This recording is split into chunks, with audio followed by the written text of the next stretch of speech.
My biggest thing is know what you're getting yourself into. Your mindset is the main thing right there. You have to have your mindset right on what you want to do. If this is something you really want to do, you have to commit to it and you have to give it time.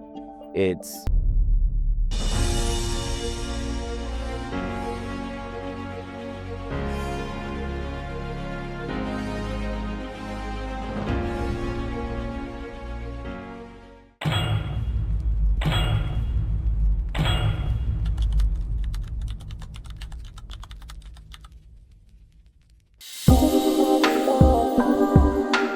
Name's William Robinson, age 40, occupation, retired Air Force, and personal trainer. I think health and fitness, it's something that's been a part of my life for a while now. My dad was Navy, he was in the military, so that was just something I grew up with. I never had the time to play video games all day like people do now. Go outside, play with friends, ride bikes, all that good stuff. Why Iron Asylum as a member and then as a trainer? Iron Asylum, for being a member here, just walking in the first day when I signed up for a day pass, just walking in and the energy and the environment when I stepped through the doors, especially after working at other gyms and being at other gyms, this one just had that feeling that I belonged here, and meeting the other members here, having the like-mindedness like I did, was a big change. It was a big shock to me after working out the gyms. As a trainer, for a trainer, once again, it's just the environment, seeing the people lifting in here. It was a more serious environment in here where I saw not just the men, but the women working out as well. You know, not lifting light weights, you know, lifted heavy weights, you know, getting their reps in, putting the weight up. And it was just the energy in here when I walked in the doors. So for my first bodybuilding show, I did men's physique, NPC. I pushed 2 competitors through before, one NPC, one OCB. So for me, the journey for me stepping on stage was more of a challenge to myself to make sure that I was a real trainer. So with that, you know, I trained myself, did my own workout routine, did my own nutrition. I didn't know anything about posing, so I hired a coach for that. But it was more of a test to myself to make sure that I wasn't just telling people the right things to do or what to do, and the ability to hold myself accountable to push myself through it. What was the biggest struggle you faced during your prep? During my prep, I think the most struggle I had probably was the sleep and the amount of water I had to drink, actually. I've been doing this for a while, so as far as the eating and the workouts go, that was pretty easy for me. But the tedious steps that you have to do during prep, that was fairly new to me. Waking up earlier in the hours, getting my cardio in on time, and you know, maybe even doing 2-a-days, cardio in the morning, workouts in the evening. That was a little bit of an adjustment for me, but I really wanted to do it, so that was something that I adapted to and was able to complete it. Balancing my gym life with my outside life, it's hectic, but it's just one of those things. You have to have that mindset, and I give a lot of credit to my time in the military, just adapting to, you know, minimum to horrible situations. It's just something that, like I said, I adapted to over the years. So waking up at 4 in the morning, it's not to flex on people.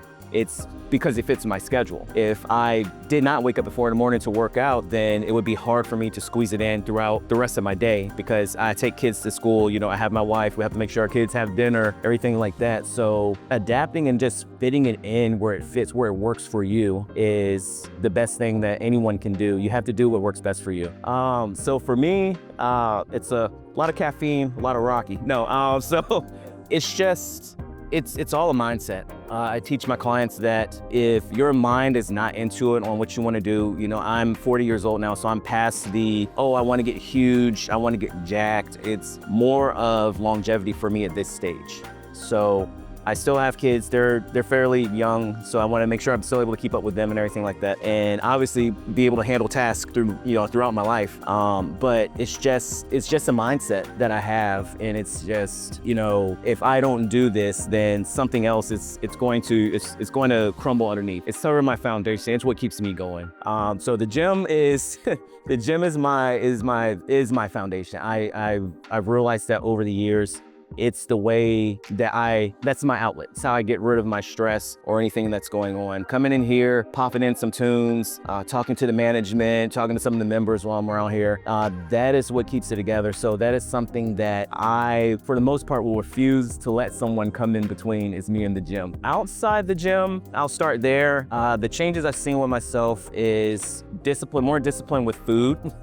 I still love my food. I am a personal trainer. I teach nutrition, but you have to learn moderation. You have to know that you just can't go and eat Popeyes 24/7 or in the drive-through every day. You have to have that balance. I have kids, so obviously I want my pizza, I want my ice cream. So knowing that balance and having that has helped me a lot outside the gym. And as long as having an outlet here, and managing that stress outside of the gym, this has helped a lot. Inside the gym, growing as a trainer and the many years that I have been doing this and making it harder in the past than what it truly is. So I've seen myself, grow still, at my age, I'm still growing, muscle, everything like that. But, passing this knowledge on to other members, my clients, all that good stuff.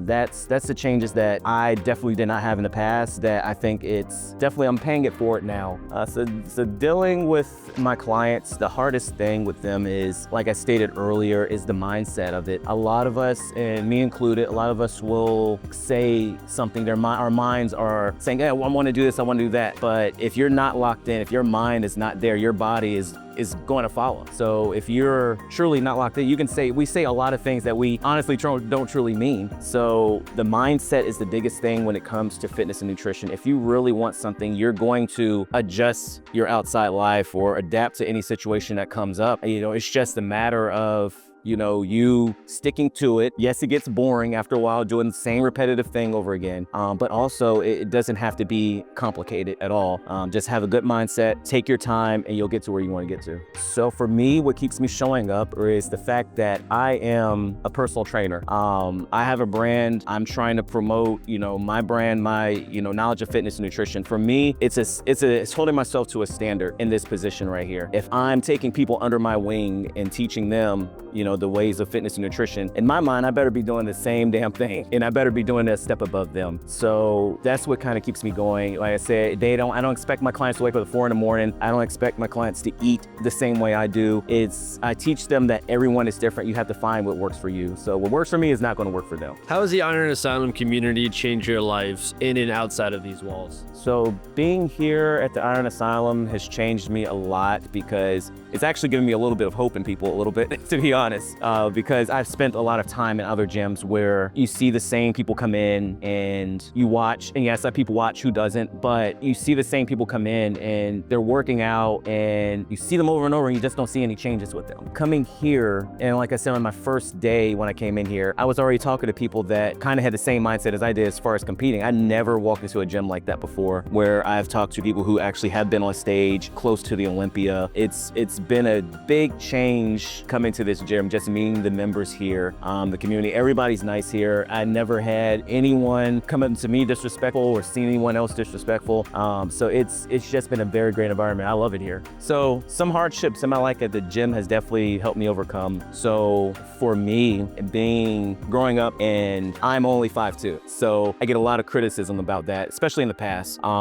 Being 5'2", and they're like, oh, well, you're short, you can't do this, you can't do that. So the gym has helped me overcome that in my past, just to have more self-esteem about myself.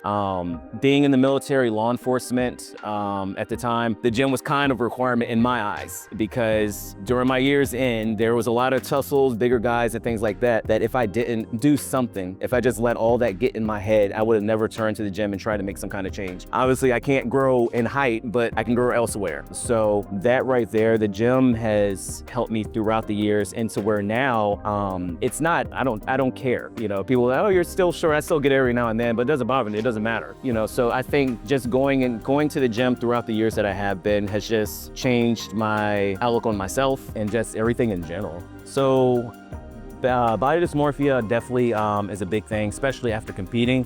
For me, I already knew what to expect afterwards. I knew that I was going to gain weight back. I currently walk around 150, 151 pounds. I got down to about 136, 137. I was ripped, but I knew that was damn near impossible for me to maintain out off season. So I accepted the fact that I was going to gain the weight back. However, what I did was, it's easy for me to cut. I got that down. So for me, post-competition, the the test for me was learning how to bulk properly or put the weight back on properly. So I just honestly took it a day at a time. So I didn't shun away from food, or didn't say I can't eat this, I can't eat that anymore. It was just still tracking, still watching what I ate. Yes, I still eat pizza, I still eat ice cream, but I balance it through making sure I'm still getting my protein in, making sure my calories are still on point. So there's when I look in the mirror and I'm like, yeah, I can't see my abs anymore, but I didn't let it affect. I knew that it was part of post-competition. So it's just one of those things, like I said, our minds are truly powerful when it comes to this thing and with this whole bodybuilding fitness thing, but you have to learn how to adapt and accept certain things and understand how your body works. So for people first walking into a gym such as Asylum, I would say don't be intimidated. And you hear it all the time, we all hear it. Everyone has to start somewhere. I mean, pick a gym. People not Planet Fitness, people not Anytime Fitness, all those other gyms, just take that first step into a gym and just do something. We all had to start somewhere. You're more likely going to walk into somebody who's probably going to help you, because everyone in Asylum, like I said, their minds, the community itself it's a positive environment. So it's just a matter of, don't think you have to come in and squat 225 and come in here and deadlift 540 pounds like some of the folks I see it here, but it's just just step in and do what you can do. And if you don't know, sign up for a trainer, sign up for a coach. You don't have to stay with that coach forever, but sign up for somebody that can at least teach you the basics and give you the knowledge you need to go ahead and learn with it on your own. For competitors, for people wanting the first time compete in bodybuilding, once again, your mindset needs to be in it. You have to know what you're getting yourself into. So sitting down and talking to them, my clients that I push through competitions, I always sit down and ask them, are you sure you want to do this? I always ask, do you know what this entails? Do you know the time and sacrifice that you have to put in, saying no to others, going out, cutting off certain things such as drinking and things like that? And that's for competitions, like cut it off. Like you have to be all the way in with it. So, and then trust the process. You're not going to get ripped in a week. You're not going to get jacked in a month. It takes time. Trust your trainer. If you don't think you're getting the results that you're supposed to be getting, then, sit down and talk to your trainer before you just jump ship and switch. But it's a process, and it's not made for everyone. And the biggest thing is don't complain about it.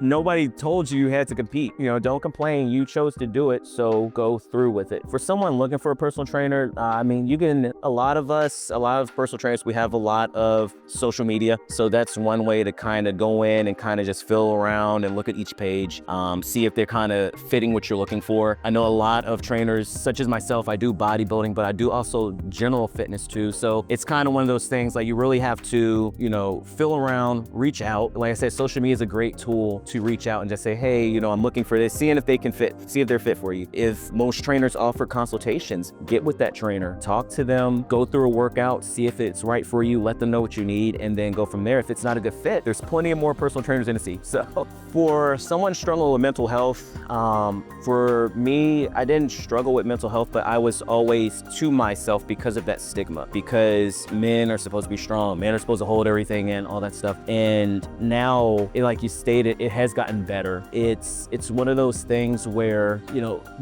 some people have to realize that we all, for the most part, go through it. We go through some kind of mental stress. So it's nothing wrong with opening up and talk. It's nothing wrong. Like you really can't think or really care about what everyone else thinks about you. We all have problems, and that's the biggest thing. We're all human. We all have problems. Man, woman, whatever. We all have problems. But for men, yes, definitely, just open up. Like it's nothing wrong with that. And us as men, we tend to we take that and we just run with it, and that leads to us, mental health, not taking care of ourselves physically, all kinds of things. So it's nothing wrong. Just realize that more than likely most of us have been somewhere in life where our mental status was better than or less than average. So that's just a big thing. Just open up. It's okay. It's fine, but honestly, if you don't want to, in the gym environment, if you don't want to do that, then obviously there are professionals out there for that, but it's nothing wrong with just talking with other men in general. You'd be surprised what you'd find. Awesome. Will, when you look in the mirror now versus when you first started your fitness journey, what is the difference that you see?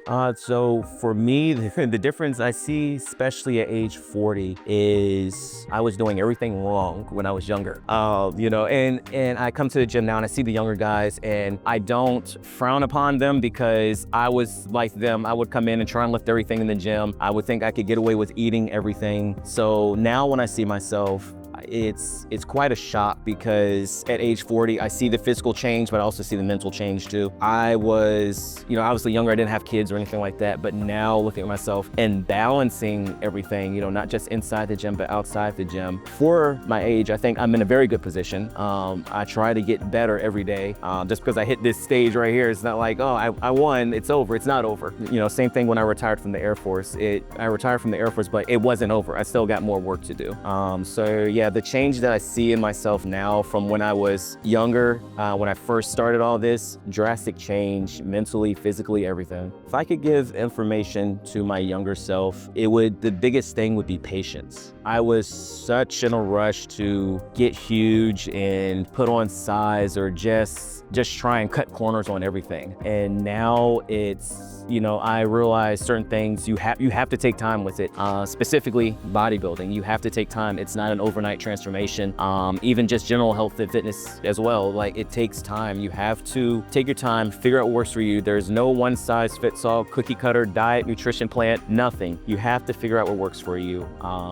I have plenty of times I've got online and downloaded a fitness program because it said to get me ripped like Wolverine or something, you know, but it was, you know, that didn't work for me, and I would find myself burning myself out, or, you know, just giving up, period. But now I've, you know, with the patience and experience I have, I just found a way to just manage it and just keep going and keep progressing. And that's the biggest key, is progression. So as far as competitors, future competitors aspiring to be in, compete in NPC where they don't drug test versus OCB, stay natural as long as you can. Stay natural as long as you can, because there's so many risks with performance-enhancing drugs. And it's the same thing we all heard before. We've all heard that, but people still do it. Full disclosure, I was on TRT for a year, but I did TRT for health reasons because I had my blood check, and that's the biggest thing. You got to get your blood tested. I went and tested. My sleep was off. I already knew what it was, but my testosterone was on the lower end, so I decided to do TRT for a year. It worked. I'm good. I'm off of it. I didn't use it to get big in the gym. I didn't blast it. It was doctor prescribed, but I made the decision. I could have stayed on it, but I made the decision to get off of it, and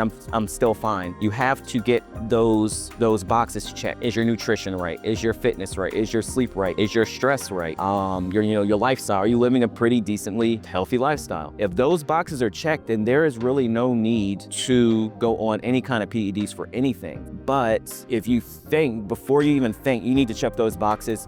Get with a trainer, check your workout routine, check your double check those things before you do that, because it can get addicting after a while. Once you see the changes and you're going to want more, you got to increase the dosages, and then that comes with a slew of health problems afterwards. So think long and hard before you decide to use that needle, pills, whatever you want to use. Think long and hard before you do that. But is it necessary? No, it is not. I think the biggest thing holding people back from achieving their goals is comparing themselves to other people.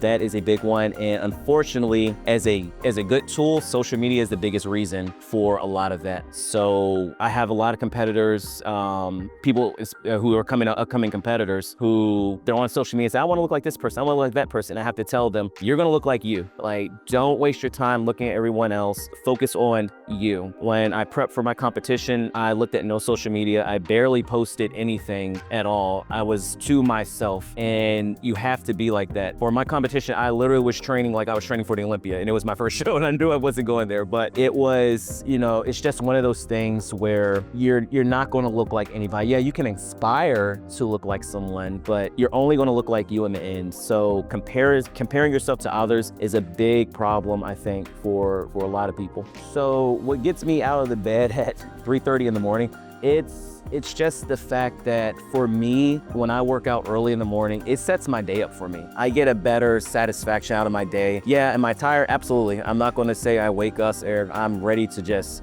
get after it. You know, as soon as I wake up and I hate out loud, I'm just rolling my eyes. I'm like, oh, here we go again. But I think about the outcome of it. I like to start my day early, which is a weird thing because I used to hate waking up early. but it sets my day up. It gets me out the way. It's for me, when I wake up, it's quiet. It's quiet. And throughout my day, I'm around a lot of people. I have my kids, they're talking to me, wife's talking to me. So that time is kind of my me time. And I kind of look forward to that in the morning. It's super quiet. I can think, I can enjoy my rice cakes before I come to the gym. And, you know, I get here, talk to a few people, put my music in, and I start my day. And then when I leave, I feel fulfilled. I feel fulfilled.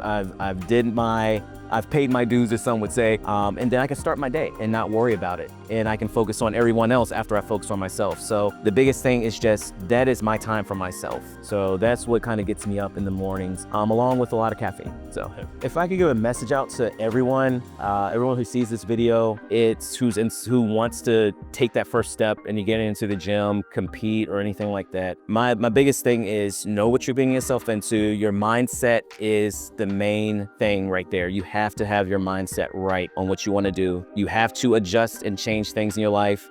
The endless scrolling on your phone, the late night Netflix and chilling and all that, it has to stop. You have to lock into what you're doing. I'm not saying you have to stop at 100%, but you have to get priorities. You got to get your priorities straight. If this is something you really want to do, you have to commit to it and you have to give it time. It takes patience. It's no one size fits all. You just have to lock in with your mind and your body will follow. If I had to put a theme song over my life, so sounds crazy. It would be a tie between Rocky and Batman. Because I am a big Batman fanatic, but I also love Rocky's cheesy movies, but they motivate me, especially Rocky 4. But if I had to pick one, it would definitely be Batman. I'm big into superheroes, so the idea of Batman definitely gets me going a little bit too. He's obviously only human for the most part, as far as we know, but you know, the physical and mental strength that he has as a hero, that kind of gets me going right now. So specifically the Dark Knight soundtrack, that's actually what I listen to when I work out from time to time. So definitely I would be Batman.